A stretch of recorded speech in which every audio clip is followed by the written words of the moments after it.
Patrick Yalon, Deputy Probation Officer for San Francisco. I was born and raised in San Francisco. Lived here the majority of my life. Worked for the city for 10 years full-time now, maybe 13 years part-time. And I still reside here. Most of my life is around San Francisco. So, my mom's dad, my grandfather, immigrated here maybe in the 40s from Ireland. My parents' side, same thing, maybe a bit earlier. Both my parents born and raised in the Sunset District. I still reside out there now.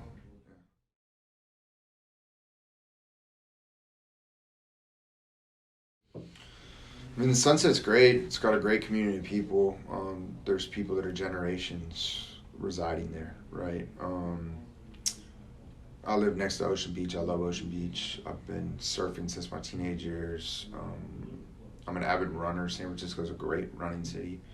I enjoy the Great Highway being closed on the weekends and running in that, running through Golden Gate Park, running down JFK. There's a lot of great food out there. The neighborhood has really developed. When I was growing up, it was just like Irish pubs and Chinese restaurants, I guess, like few and far between, but now it has turned into, a place with a real diverse network of restaurants and places to go. There's actually stuff to do out there. But it's just a very homey neighborhood. And, man, I've been living there for the past, 10 years now. I lived in the Excelsior before, which was also a really cool, kind of feels like it's one of the last working class neighborhoods in San Francisco. But, a lot of, with the Sunset and the Excelsior, you find a lot of people that are generations living there and people that have pride in their neighborhood, which is really cool. A lot of people that grew up there rather than a lot of people that transplanted over. I've traveled all over the world, been to a lot of places, and sometimes you have to leave San Francisco to come back and actually appreciate it for what it is. It is a world-class city. I was riding my bike around the Presidio the other day on a beautiful morning and just looking out over the water into the Marin Headlands and everything, and I just think people from all over the world look around searching for something like this, and sometimes, you forget that you have that in your own backyard. There's such an eclectic mix of people here, so much to do. It's just such a beautiful city, and I think we have a lot of problems that need to be solved, but at the same end, the national narrative of San Francisco doesn't really describe, but people that grew up here and take pride in our city and love it, we know what we have here. It's a beautiful city with so much going on, but there's a lot to solve at the same time, but I would never give up on this city. Currently I rent.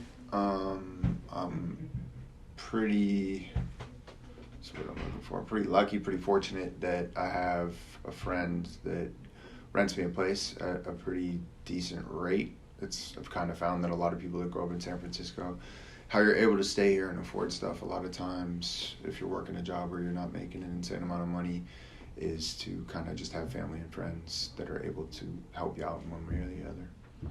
I think when I was growing up, I couldn't have imagined how much expensive housing would get here. Maybe when I was younger, I didn't realize it as much, but it seemed like there are a lot more working class families. There are a lot more families, period, in San Francisco, a lot more kids.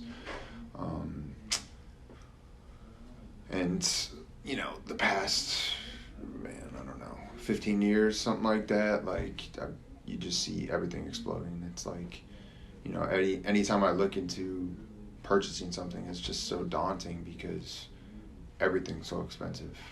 I looked at an earthquake shack that was built after the 1906 earthquake in the Sunset because I want to keep residing in the neighborhood that I grew up in. I want to be a part of the community still, stuff like that. They were asking $800,000 for something that is 1 bedroom, 1 bath, not much bigger than this room, to be honest. And I probably couldn't afford that. And then even when I asked the realtor after, she said it went for $70-something thousand over that $800,000 asking thing. So I mean, housing here is still critical, and I think for middle class earners, if there even is a middle class anymore, people that work for the city doing jobs such as myself, you're kind of stuck between a rock and a hard place because you don't make enough money to buy a home outright, but you do not qualify for many things that'll give you assistance to purchase a home because technically we make too much money. So it's a weird place to be in, to be honest, and frustrating for sure. Have you seen, like, many of your coworkers, is that something that y'all discuss, is the ones that have had to leave? Like, they're going to these farther out places and they're finding places in, I mean, Petaluma, Sacramento, and they're commuting, right? So, yeah, exactly what you're saying. And yeah. I see some people, crazy places where, the toll on yourself commuting every day, like, I couldn't imagine it. So I suck it up and I pay my rent here, not only because I want to live in San Francisco, but I just can't imagine living that far. And I see how difficult it is for people that grew up here, that live so far away now and commute every day. It's daunting, it's tough. Parents were fortunate enough to purchase our house in 1979, I think, when, obviously stuff was much more attainable. So I'm fortunate to have them stay here and, I'm able to see them a lot. I know my sister had to move away because she couldn't really afford a place that she would have wanted in San Francisco. She's not too far away, but she's out of the city. My extended family, the majority of them have moved away. A lot of cousins, everyone's buying in Concord, Sacramento, like you're saying, Petaluma, so places that are far out of the city. My friend group, a lot of people, same thing, Novato, Petaluma, places where like a nice house in a nice community is more attainable. A lot of times just people cannot afford a house here in the community that they grew up in, no matter what neighborhood it is. It just seems like everybody's priced out. Personally, I think as a first responder, I work with the community on a daily basis, and I find it important to reside in San Francisco because not only is my own family here, but I intend on just setting roots here. I intend on being here for the long term, and I like living in the community that I work with. I'm not afraid of seeing anyone that I deal with on a daily basis within the community because I treat everyone with respect, dignity, and the way that I would want to be treated. So I also think it's important when you're working with people that reside in a community to live there as well. There's a sort of mutual respect between that, especially for people that were born and raised here that still reside here. I think people recognize that for sure. And do you think that builds a sort of trust between the department or first responders and the community by you being able to live here? I think it definitely helps, especially in my job, just relating to people and understanding the problems, the dynamics within San Francisco, that we can relate on that level, but also being a first responder. If there was a disaster to happen here, you can respond quickly rather than if I went and bought a house 45 minutes to an hour away from here and had to respond during that time frame during a disaster. It's tough. Seconds matter during a situation like that. And if you can be in San Francisco and respond right away, you'll actually be able to help. For us, for probation, I always say that if you're on probation in San Francisco, you have every option to be successful if you want it. And that includes housing. We have multiple different places that we can provide people housing for that are coming involved with the justice system here. So there's a lot of options with that, but at the same time I see people struggle for sure.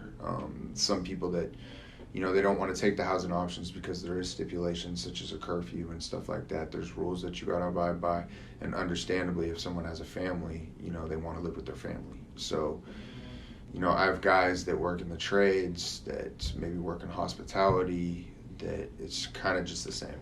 I try to help them as much as possible, but I have some people that are grinding, trying to make an honest living, trying to walk the straight line and not go back the path that they were walking before.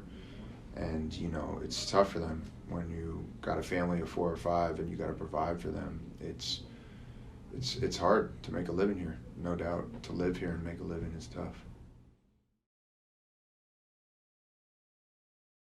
I mean, from my vantage point, personally speaking, like, whatever middle class there is nowadays, honestly, I think are the ones that are overlooked. So we're talking about firefighters, police officers, probation officers, teachers, plumbers, electricians, people that are making money that would be classed as middle class in San Francisco, whatever that is, because everything's astronomical here. But I feel like they're the people that get the short end of the stick on a lot of things, because there's just, when we talk about 100% affordable housing, who is it affordable for? Because as I was alluding to earlier, technically I make too much money to qualify for that affordable housing, but on the other spectrum, I can't afford anything else because it's like I don't make enough money to get other things. So people in my situation is kind of who I feel for and what I think about a lot when we talk about people getting squeezed out of San Francisco.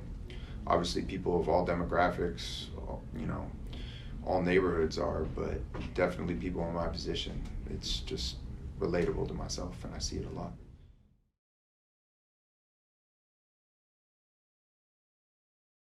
I think there are plenty of places where you could build more housing.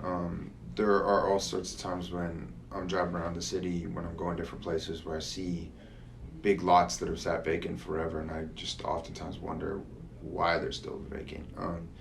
San Francisco, when I started working for the city, I kind of knew this to an extent beforehand, but I feel like just the bureaucracy and of everything here is just insane, and it is insane to get everything done, to get anything done. I'm sorry, like it has to jump through so many hoops, and then obviously there are some crazy things like that, the skyscraper that they're proposing over by the zoo that is just like nuts, but there are a lot of things where it can win on a lot of different fronts, and one that I can think of is right next to the Giant Stadium, that one that they're building where it's kind of like everybody signed off on it, right, because it hit all the right notes. I just feel like people need to, it's a give and a take, and a lot of people need to give ground and just come to a commonality where stuff can get done, because I believe it's 80,000 units that supposedly we were supposed to build by 2030. And at the rate that things are going, I see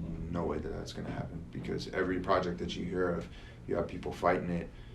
And then sometimes, they're kind of crazy and sometimes they're pretty reasonable, but it doesn't matter. There's always going to be people that are fighting it. But I mean, from my perspective, there are plenty of spots where we can build, just everybody needs to come in agreement that it has to happen. I think what we were referring to, kind of like in the first responder, middle class type of range, it would be nice if they made housing that was priced specifically tailored towards people that are in a certain demographic percentage, which I don't see too much. It's usually either very low or very high.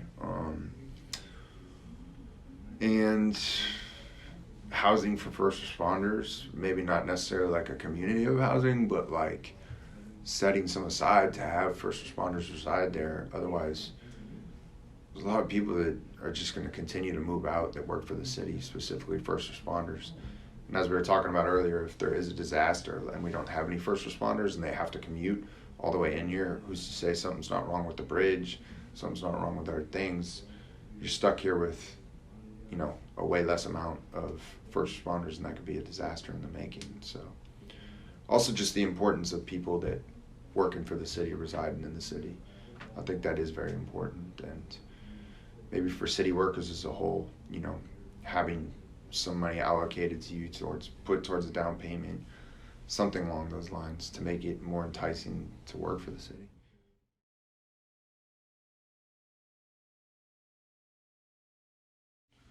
San Francisco has an addiction problem, and it's blatant. Anyone who spends time here spends time downtown. When you're in my position, unfortunately, you see a whole lot of it. We go in the field a couple times a week, checking on our clients, trying to help people. Just unfortunately, it's a day-to-day reality of being here. Treatment. A lot of people need treatment, and then, I mean, personally, I think like tiny home villages, you know, with social workers, counselors, drug detox, all sorts of things that are in play for them there. And then like here, this is the CAS, Community Assessment Resource Center, and we provide everything that anyone is on probation could need. So you have access to jobs, you have access to treatment here, we have access to our housing, which is funded through our department. You can get individual therapy, you can get a case manager. We have 5 keys if you need to get your high school diploma, GED. There's just a plethora of stuff here. You get lunch here every day. So, I mean, there is a lot of things out there, but we as a city need to do better of trying to take care of most of the people that are struggling. Do you have an idea of where most of the people that you deal with on a daily basis come from that are having to experience probation? Like which neighborhoods? What neighborhoods? Yeah. I mean, the Tenderloin for sure. I mean, Soma. Those are a large demographic of people that I deal with. Unfortunately, I deal with a lot of transient people that are struggling with substance abuse issues, and it's hard to get them into housing because, from my perspective, housing isn't going to solve the homeless issue because people need treatment as well. I've seen that firsthand where you can get a person a room, but it doesn't mean they're going to stop using. And unfortunately, you know, you've seen a lot of SROs that people are overdosing and passing away in these SROs. So there needs to be kind of some oversight with people as well.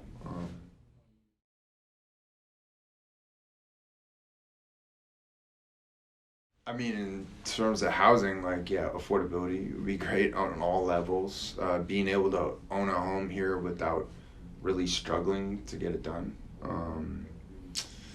But hopes for San Francisco just to clean up some of the problems we have, help people that need it, and just continue to push towards being the great city that we are. We've always been known as a world-class city, and I feel like the reputation here has taken a hit in recent years. And I'm really hoping that that'll bounce back. Tourism keeps growing. We keep bringing in money to the city. And just good things keep happening because I know that this city is capable of it. And like I said, the people that grew up here, we take a lot of pride in that. So.